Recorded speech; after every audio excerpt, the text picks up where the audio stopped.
decirle en primer lugar que estamos orando mucho por hermano Douglas. Hablé con él ayer sábado, está él tan pendiente a la expectativa. Yo fui el primero que se opuso, le dije, hermano, no se vaya, lo necesitamos, queremos que esté acá. Le dijo, hermano, que las cosas deben de seguir, el Señor sabe. Y así que pues ojalá que podamos nosotros, tal vez no vamos a ocupar su lugar, no cabemos en sus zapatos, no vamos a tratar de ser como el Señor lo hizo a él, pero lo único que hemos aprendido a lo largo de todos los años es servir, y a eso venimos, hermanos. Y si ustedes nos permiten simplemente servirles por amor a Cristo, primero por amor a cada uno de ustedes, que ese amor solamente viene de Él. Me gozo que hay muchas personas que han quedado de todos los que nos conocimos, pero hay tantas también que no conozco, pero sí Dios nos permita poder conocerles y también externarles que nuestro deseo es servir.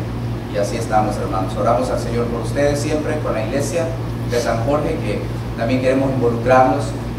Yo les decía a los hermanos, ahora el ministerio no se limita, ahora el ministerio crece, ahora el ministerio es más amplio.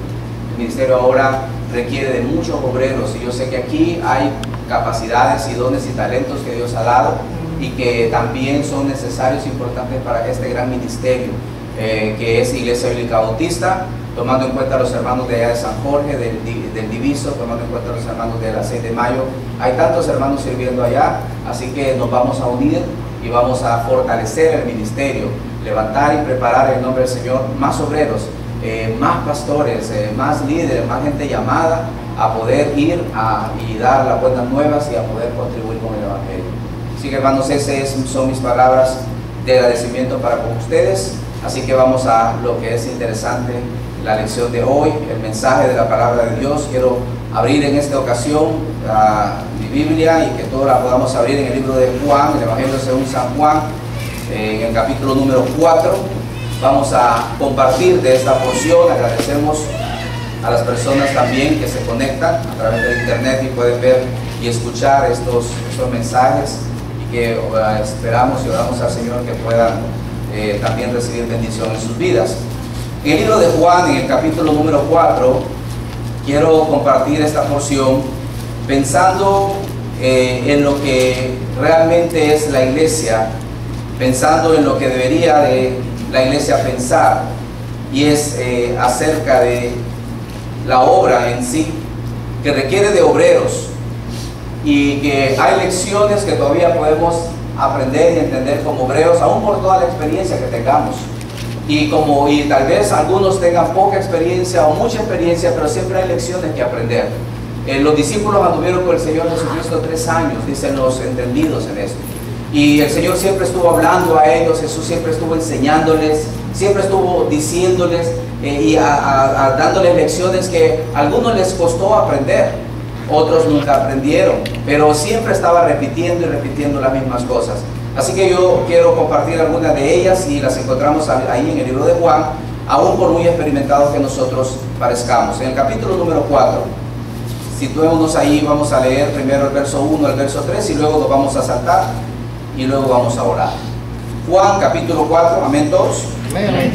Dice la palabra del Señor: cuando pues el Señor entendió que los fariseos habían oído decir, Jesús hace y bautiza más discípulos que Juan, aunque Jesús no bautizaba sino sus discípulos, salió de Judea y se fue otra vez a Galilea, y le era necesario pasar por Samaria. Saltémonos al versículo número 35 en adelante. Versículo 33, perdón. Entonces los discípulos decían unos a otros, ¿le habrán traído a alguien de comer? Jesús le dijo, mi comida es que haga la voluntad del que me envió y que acabe su obra. ¿No decís vosotros aún faltan 4 meses para que llegue la siega? He aquí os digo, alcen vuestros ojos y miren los campos, porque ya están blancos para la siega. Y el que siega recibe salario y recoge fruto para vida eterna, para que el que siembra goce juntamente con el que siega. Porque en esto es verdadero el dicho, uno es el que siembra, otro es el que siega. Y yo os he enviado a segar lo que vosotros no labrasteis. Otros labraron, vosotros habéis entrado en sus labores. Vamos a orar. Padre amado, Dios bueno, Señor de misericordia y de verdad, que nos ayudas en todas nuestras necesidades. Te damos gracias por esta mañana, por todo lo que ha acontecido hasta ahora. Sabemos que ninguna hoja de ningún árbol cae si no es tu voluntad. Y tú lo conoces todo, y tú sabes todo, Señor. Y Padre, por eso confiamos en ti, porque las cosas que están a nuestro alrededor son perecederas, son finitas. Y cuando ponemos nuestros ojos en ellas, Dios, nos encontramos desanimados muchas veces y no podemos ver claramente. Pero Dios, gracias porque nos ayudas a poner nuestra mirada en ti, en Jesús, que es el autor y consumador de nuestra fe. Y te pedimos en esta mañana que bendigas tu palabra y la predicación de tu mensaje. Ata el poder del enemigo en este lugar y, Señor, edifica a tu iglesia. Salva a aquellos que necesitan ser salvos. En Jesucristo oramos y lo pedimos. Amén y amén. El Señor Jesús enseña una lección a sus discípulos y nos enseña a través de este pasaje que había un objetivo, había un propósito. El Señor tenía algo en su corazón que le ocupaba todo su pensamiento y que le ocupaba todo lo que Él era y sus actividades. Y Él trató de enseñar a ellos qué era realmente su propósito, a tal punto que dice la Biblia que ellos llegaron a donde Él estaba. Él tenía una necesidad imperiosa de pasar por Samaria. Ahí había algo que el Señor había preparado, y es que Dios estaba llamando la atención de los samaritanos, y en ese momento Él iba a tener un encuentro y era necesario estar allí, y los discípulos iban a aprender algo a través de esto, porque cuando ellos llegaron, estaba hablando con una mujer que era pecadora, era mal vista por los judíos. Ellos entraron en escena y se preguntaron por qué el maestro, su maestro, estaba hablando con una mujer que no le era permitido hablar a los judíos. Más tarde, el Señor despide a esta mujer sale y le dice: maestro, come, porque él tenía que comer. Y el Señor dice estas palabras: mi comida es que haga la voluntad del que me envió y que acabe su obra. Era el pensamiento del Señor Jesús, algo en lo cual debemos nosotros reflexionar, porque si nosotros como iglesia cristiana, como iglesia que estamos fundamentados en el Evangelio de Jesucristo, debemos entender que al igual que la necesidad del Señor, que el propósito de Él, también nosotros debemos estar enfocados, y es el Evangelio. El propósito fundamental con el cual Dios nos llamó a través del Evangelio es que Él sea nuestra base, que Él pueda ser nuestro sustento. Cristo nos trajo el Evangelio y por eso estamos donde estamos. A través de una persona, a través de alguien que nos presentó el Evangelio, nos trajo y nos puso en su cuerpo. De manera que no había nada en ese momento para el Señor Jesús que el Evangelio, que presentarle las buenas nuevas a las personas. En ese momento había un pueblo necesitado donde Él llegó y estaba diciéndole a los apóstoles: miren, no hay cosa más importante para mí, si lo vamos a parafrasear de esta manera, no hay cosa más importante para mí que el Evangelio, que predicar y traer y hacer la voluntad de Dios y acabar su obra. Él vino a este mundo, los suyos no le conocieron, pero los que le conocieron le dio potestad de ser hechos hijos de Dios. Y trajo a este mundo el Evangelio. ¿Por qué? Porque es lo que transforma, porque es lo que cambia. Nada va a cambiar a un ser humano si no es el Evangelio de Cristo. Cada uno de nosotros puede pensar en lo que era antes de venir al Señor y nos vamos a dar cuenta de que algo hemos avanzado, que algo ha ocurrido en nosotros para ser lo que ahora somos, y que nada pudo traer convencimiento como ahora la palabra de Dios si no es a través del Evangelio. Y cuando ellos vinieron, Jesús estaba inmerso en esta actividad y les estaba diciendo a ellos: miren, mi comida es que haga la voluntad del que me envió y que acaba su obra. No había algo más importante. Él no tenía ni siquiera tiempo para comer. Él estaba diciendo: mis necesidades físicas no importan con tal de que yo acabe la obra de Dios. Yo no sé usted, hermano, si alguna vez, pero yo creo que sí, todos nos hemos encontrado en actividades y estamos tan dados a esa actividad que ni tiempo tenemos para comer. ¿Es cierto? Se le olvida comer. A algunos de ustedes se le olvida, yo no sé cómo pasa eso, pero hay quienes se les olvida comer. Yo he tratado que se me olvide comer, a veces no puedo. A veces yo tengo que decirle a mi esposa: ¿ya comiste? Fíjate que no me había dado cuenta. ¿Cómo? ¿No te habías dado cuenta que no habías comido? No me había dado cuenta. ¿Sucede eso? Sucede. Que alguien me diga cómo es eso. Porque mi mente la puedo engañar por un momento, pero mi estómago no lo engaña. mi estómago está diciendo que hay que comer. Y mire que hay gente que se encuentra en actividades como tales, que ni siquiera tienen tiempo para comer. Ahora imagínense al Señor Jesús, metido en hacer la voluntad de Dios, de manera que no importaba absolutamente nada. Hermanos, es el corazón del Evangelio, es el corazón de la iglesia. ¿Cuál debe ser el enfoque principal? ¿Cuál debe ser el fin de nosotros como congregación? Presentar a Cristo, presentar su Evangelio a las personas.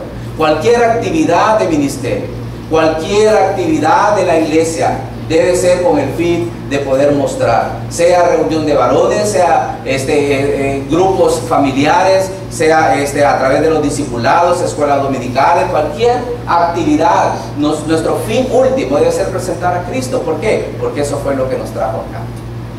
Eso es lo que nos tiene aquí, hermano. El Evangelio de Jesús que transformó nuestros corazones.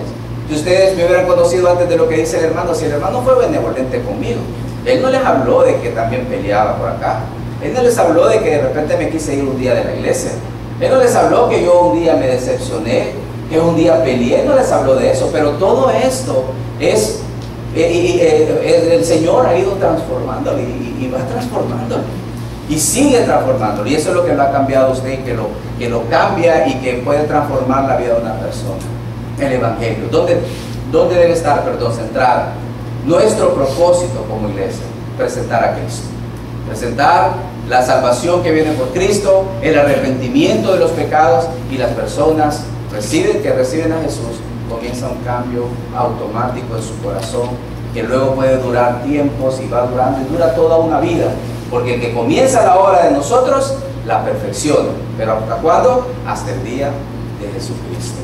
Ese es el Evangelio, y ahí es donde debemos estar, ahí es donde debemos enfocarnos todos, en cualquier actividad que nosotros hagamos. Entonces, hay lecciones que vemos nosotros aquí, que el Señor comienza con ellos. En primer lugar, la primera lección que nosotros podemos ver, que es el centro de toda predicación, como lo acabo de decir, debe de ser siempre el Evangelio de Jesús. El apóstol Pablo, cuando lo llevaron a la iglesia, le decía que él en su corazón, en 1 Corintios, había propuesto él no conocer a nadie sino a Cristo y a este crucificado. ¿Por qué? Porque es el que transforma. Hermanos, pensemos por un momento en las personas que conocemos y aquellas que han venido a Jesús. Yo logro pensar en mi familia, logro pensar en algunos amigos, y no son ni la sombra de lo que eran antes. ¿Qué les ayudó a ser como son? Que han venido a Cristo, han conocido la verdad, y el Evangelio de Jesús los ha cambiado. Porque el Evangelio, dice la Biblia, que es poder de Dios para salvación a todo aquel que cree. Al judío primeramente y después al griego. El Evangelio no solamente esto transforma, pero el Evangelio elimina los prejuicios raciales y las divisiones dañinas. Mire que él estaba hablando aquí con una mujer samaritana, y yo no voy a entrar en detalle, pero digamos que era una persona que no era bien vista por la sociedad judía. Era una mujer a la cual no se le hablaba, ni siquiera se le determinaba, ni se tomaba en cuenta. Y es que el Evangelio, cuando venimos a Cristo, elimina todas esas divisiones que pueden haber entre las personas. Y esas divisiones suelen haber también hoy en día en la vida cristiana, cuando nosotros decidimos no hablarles a cierto grupo de personas por X prejuicio. Decimos, no, a esta persona no le hablo porque esta persona es bien religiosa. Nosotros decimos, no, a esta persona no le hablamos porque esa persona ni lo escucha a uno. No solamente los que no son creyentes tienen prejuicios para nosotros los cristianos, pero también muchas veces los cristianos tenemos prejuicios para la gente que no lo es. Y ponemos barreras y decimos, no voy a predicar a esta persona. Aquí lo puedo hablar, pero allá no lo puedo hablar. Y esas divisiones, hermanos, desaparecen cuando nosotros venimos a Cristo. No solamente formamos un solo cuerpo, pero también nos ayuda a nosotros a que podamos vernos todos como hermanos. Miren entre ustedes, dijo el apóstol Pablo, que no son muchos nobles, no son muchos estudiados, no son muchos, algunos de ustedes no son gente académica, pero todos hemos sido llamados a un solo cuerpo. Todos hemos sido puestos en una misma posición en Cristo. Y cuando nosotros entendemos esto, no somos nosotros más que los demás, somos iguales. Somos iguales con las personas que viven en lugares de escasos recursos, como somos iguales nosotros que vivimos en lugares donde los recursos puedan abundar. Somos iguales a las personas que viven en otros países, como somos iguales con las personas que viven en estos países, porque el Evangelio quita esas divisiones entre nosotros. Y podemos vernos de la misma forma y podemos vernos a la misma altura, vernos a los ojos y llamarnos hermanos, dice la palabra de Dios. Y eso es una bendición. Es una bendición poder yo llegar donde familiares que han sido religiosos por mucho tiempo y que han venido ahora a Cristo y poder abrazarnos como hermanos. Porque muchas veces la religión divide. Cuando hablo de religión me refiero a aquello que se hace sin ningún sentido, sin ningún propósito, ceremonias que se practican, que hemos venido practicando, valga la redundancia, a través del tiempo, pero que realmente no satisfacen, no llenan. Pero cuando venimos a Cristo se eliminan esas divisiones, de manera que el Evangelio es poderoso, hermanos, en nosotros. Y ese es el corazón de Cristo. El corazón de Cristo, cuando Él llega a donde aquella mujer samaritana, a Él no le importa quién es esa mujer. Y aún la mujer se sorprende cuando Él está hablando con ella y le dice, oye, ¿cómo tú siendo judío me hablas a mí que soy una samaritana? Hasta ella misma se sorprende y dice, ¿cómo puede ser esto? No es posible. Pero el Evangelio sí lo hace en nosotros. La palabra de Dios y Jesucristo sí nos puede unir y puede quitar cualquiera de esas barreras. La tercera lección que vemos acá es que el Evangelio es una labor donde Dios interviene 100%. Vean ustedes, volvamos otra vez al pasaje. Dice la Biblia que llegaron los apóstoles, Señor, come. Él dijo, no, yo no puedo comer. La voluntad de Dios es lo más importante, que yo vaya a acabar su obra. La mujer samaritana sale diciendo, este es el Mesías, este es el Cristo. Cuando ella se va y le va a predicar a ellos, el Señor Jesús llama a sus apóstoles. Y leemos el versículo 35 que habíamos leído. Y les dice Él, ¿no dicen ustedes que aún faltan 4 meses para que llegue la siega? He aquí os digo, alcen sus ojos, abran sus ojos, dice algunas versiones, y vean los campos que ya están listos para la siega. Esto parece como que estuviera un poco desconexo. ¿Qué tiene que ver una cosa de lo otro? Recuerdan cuando leímos el versículo 3, y le era necesario pasar por Samaria. Jesús había llegado a ese lugar con un propósito. Y cuando aquella mujer se va, el Señor les dice, vengan, vean ustedes lo que yo les quiero mostrar. Ustedes dicen, en otras traducciones, dicen, cuando se siembra trigo, se espera 4 meses y luego viene la cosecha. ¿Ustedes saben eso? Sí, bueno. Pero aquí yo les digo que hay un montón de personas, como el trigo, que ya están listos para ser cosechados. Y aquí viene, hermanos, lo que hace el Evangelio. Y el Evangelio es una labor donde todos participan, pero Dios es el principal. Dios es el grande. Dios es el que da el crecimiento. Dios es el que trae los frutos. Y les dice, ustedes, dice, han entrado, yo los envío a las labores de otros, donde otros labraron, y vosotros habéis entrado en sus labores.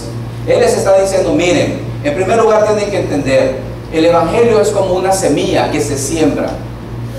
Y esta semilla que se siembra da un fruto.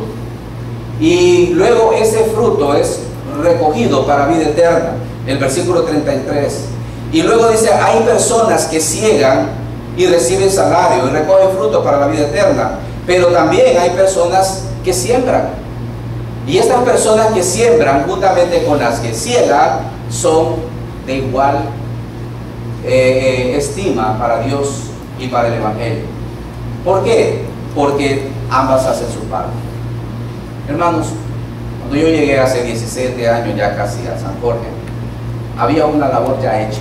Habían hermanas de escuela dominical que trabajaban con 300 niños. Para mí eso era algo inconcebible. Eran 300 niños y había como 4 o 5 maestras de escuela dominical. Eran niños por todos lados. Los niños salían así. Yo digo, ¿de dónde salían tantos niños? Y ahí estaban ellas trabajando con cada uno de ellos. Y yo digo, wow, qué labor titánica. El otro día vine aquí un sábado, los niños del Porto, que dicen ustedes que los traen acá. Y digo yo, ¿cómo es posible que eran 15 con uno? Pero había una labor allá. Y luego habían mujeres trabajando con mujeres. Habían varones, un grupo de varones, había otros hermanos trabajando en otro lado. Y yo digo, Señor, gracias porque aquí hay una labor ya hecha. Y luego, simplemente, sencillamente, a seguir con la labor. Y yo estaba orando al Señor, digo, bueno, Señor, se repite la historia. El Señor les dice, miren, los campos están listos, ustedes empiezan y entran en labores de otros.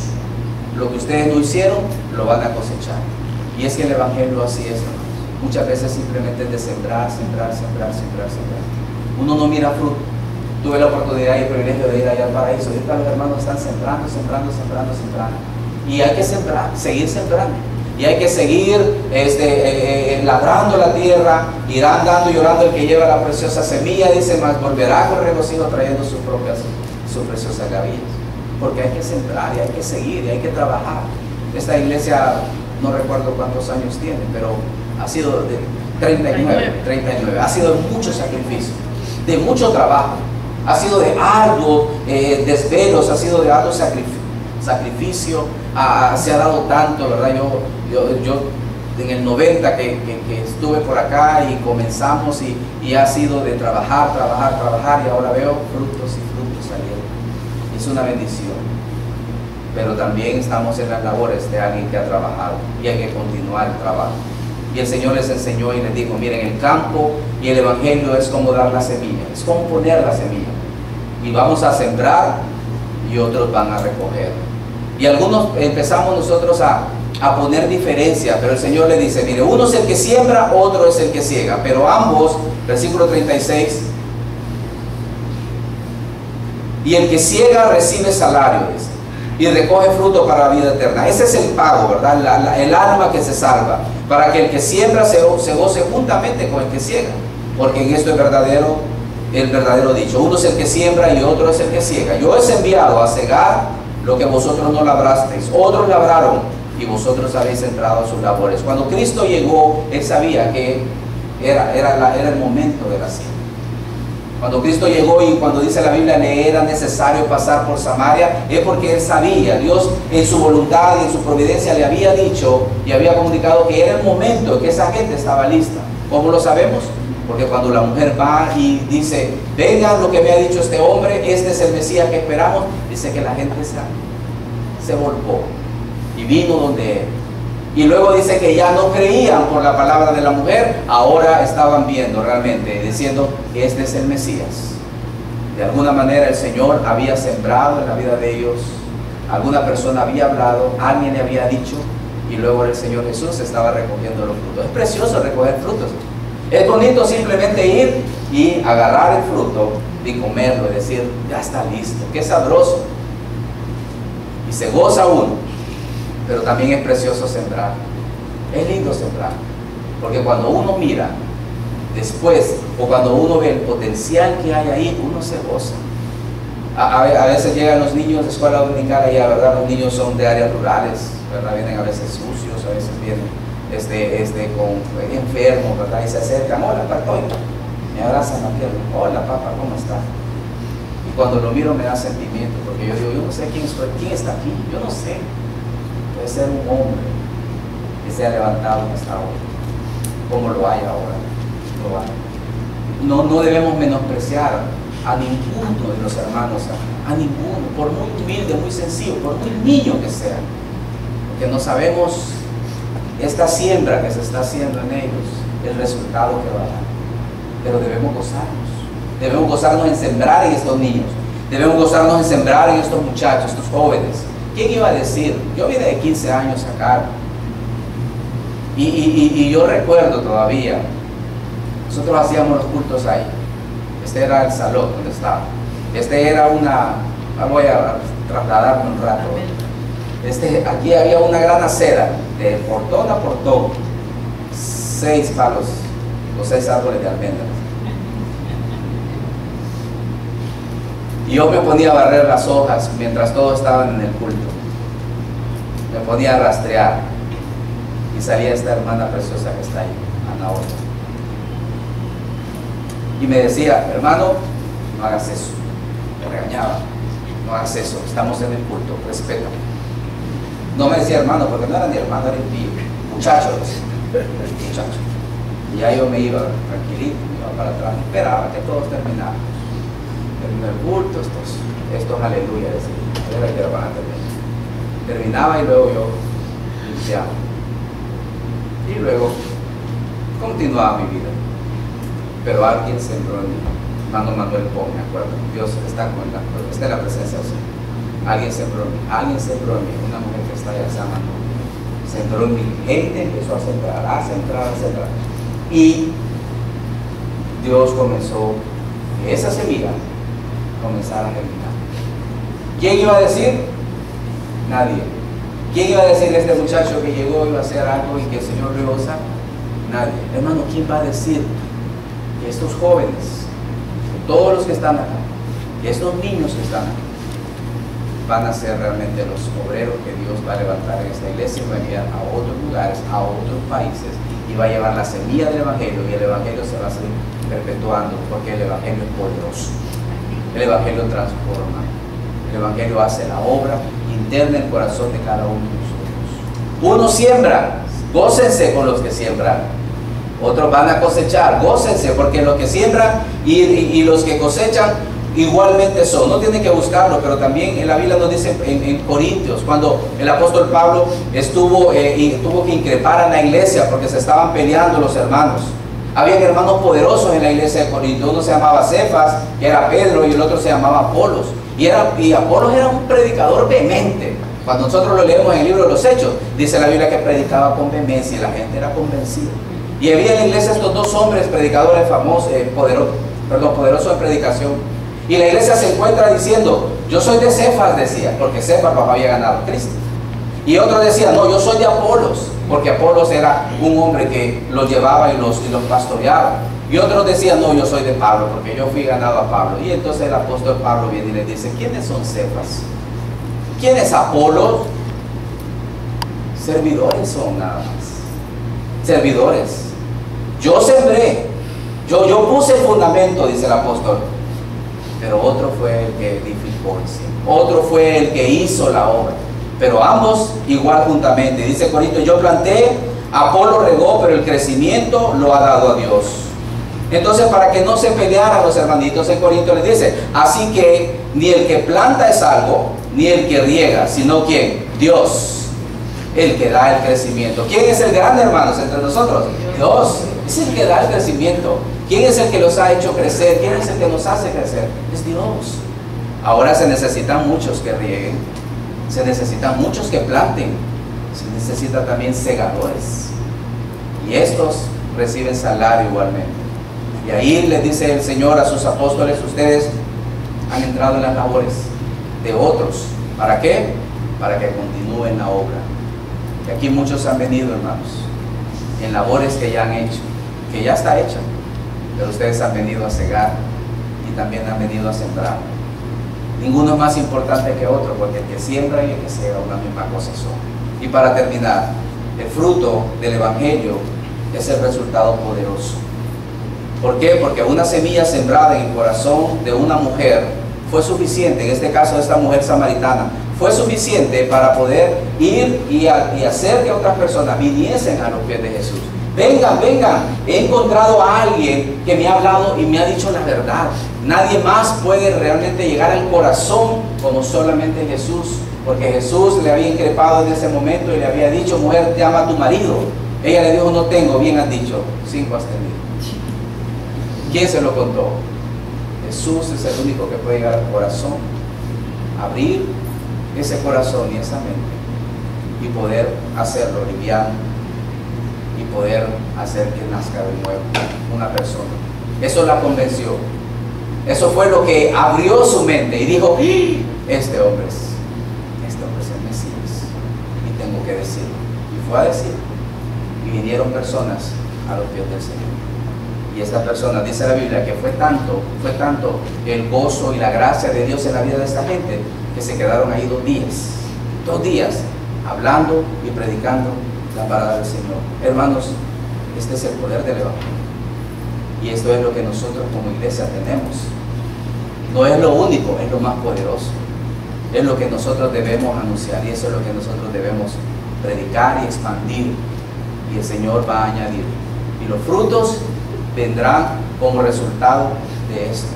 Sí vamos a estar en actividades, sí vamos a hacer muchos planes, vamos a poner nuestra agenda en las manos del Señor, en lo que hemos de hacer, vamos a programar los ministerios, no vamos a cambiar nada, simplemente vamos a potenciar lo que hay, vamos a mejorar lo que hay, si hay que mejorarlo, y vamos a aprender de lo que hay.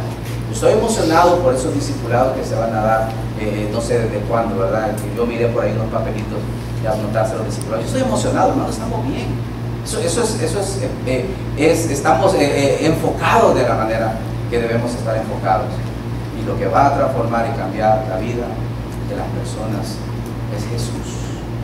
Y de eso debemos nosotros predicar, insistir como iglesia, en lo cual el Señor hace una obra completa cada uno de nosotros. Hermanos, yo me uno a ustedes, me uno al propósito de Cristo como iglesia cristiana, y es extender las buenas nuevas, predicar el Evangelio a aquellos que lo necesitan.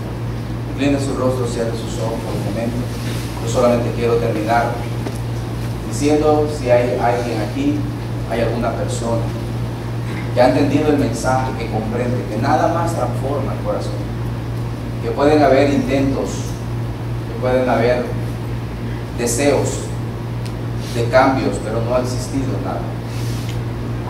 Entregue a Cristo su vida, entregue su corazón así, entregue sus metas, sus sueños, sus anhelos a Él, y Él va a cambiar su vida primeramente, y va a empezar a cambiar y a transformar todo lo que está a su alrededor por su propia voluntad. Si hay alguien en este lugar que no ha entregado su corazón, su vida, debe arrepentirse de sus pecados y permitir que el Señor empiece a obrar, porque nada más lo va a cambiar. Y si es esta la condición, yo voy a pedir, voy a orar por usted. Y si ese es su deseo, yo le pido, levante su mano. Y usted me dice con su mano levantada, mire, yo quiero que ore, porque yo quiero entregarme al Señor, quiero entregar mi corazón a Él. ¿Será esta la condición de alguien acá? No voy a pasarle enfrente ni nada, simplemente voy a poner a una persona que explique cómo es que en su vida puede resplandecer la luz de Cristo, y solamente a través de Él lo puede hacer. ¿Habrá alguien aquí en este lugar, esta noche, esta mañana, que lo quiera reconocer, quiere entregar su corazón al Señor, se arrepiente de sus pecados y quiere una vida diferente en su vida? Todos hemos pasado por el mismo lugar y todos hemos tomado una decisión. Usted quiere tomar la decisión en esta mañana, hace su mano. ¿Habrá alguien? Solamente una vez más, la invitación voy a dejar, ya el tiempo ha terminado, pero esta es la oportunidad para que usted pueda poner su vida en las manos del Señor y el Señor transformar y cambiar. ¿Habrá alguien? ¿Nadie? Voy a cambiar la invitación y decir, hermanos, Dios busca obreros. Dios busca personas que entren en las labores que Él está haciendo, y es transformando los corazones de las personas. Pero Él necesita personas que siembren, personas que siguen, personas que rieguen. ¿Será que usted es candidato a esto? ¿Será que usted se une a la obra? ¿Se une a lo que Dios quiere hacer en esta iglesia, en otra iglesia, fuera de esta iglesia? ¿Será que usted se une? Hermano, yo lo reto para que nos acompañe, para que se una a nosotros en lo que el Señor está haciendo, y que podamos seguir continuando y haciendo la obra en todo lo que sigue adelante. Que un día, hermano Douglas comenzó, que ha continuado y se ha levantado, debe seguir, y el Señor va a seguir haciendo, porque suya es la obra, porque el crecimiento lo da Él, porque Dios es el que mandó a su Hijo a pagar precio por esta iglesia. Padre, gracias te doy por esta mañana, por la oportunidad que me das de poder servir, de dar tu palabra, compartirla, todo lo que has puesto en mi corazón de poder compartir. Te doy gracias, porque Señor es tuya. Gracias porque es tu obra. Señor, nosotros simplemente somos tus colaboradores. Queremos seguir y comprometernos contigo en todo lo que hacemos. Señor, hoy más que nunca sabemos que tú estás obrando, tú estás haciendo, tú estás llevando, y nosotros, Padre, simplemente queremos seguir y queremos servir. Bendice a mis hermanos, Bendice a cada obrero aquí en este lugar, cada ministerio, cada hombre y mujer que se ha levantado a favor de tu obra. Fortalécelo, Señor. Dale tu protección, dale sabiduría, dale de tu gracia aún más para poder llevar lo que hasta ahora se ha llevado. Gracias te damos por lo que tú estás preparando ya y lo que has preparado. Bendice todo lo que continúa. Ponemos en tus manos nuestros planes, nuestras metas. Señor, cambia lo que tienes que cambiar. Si no es conforme a tu voluntad, cierra puertas, Señor, y abre aquellas y danos discernimiento para poder entrar a lo que tú quieres que nosotros hagamos. Te agradecemos, Señor. Alabado seas, bendito seas. En el nombre poderoso de Jesús te lo pedimos y te lo agradecemos todo. Amén.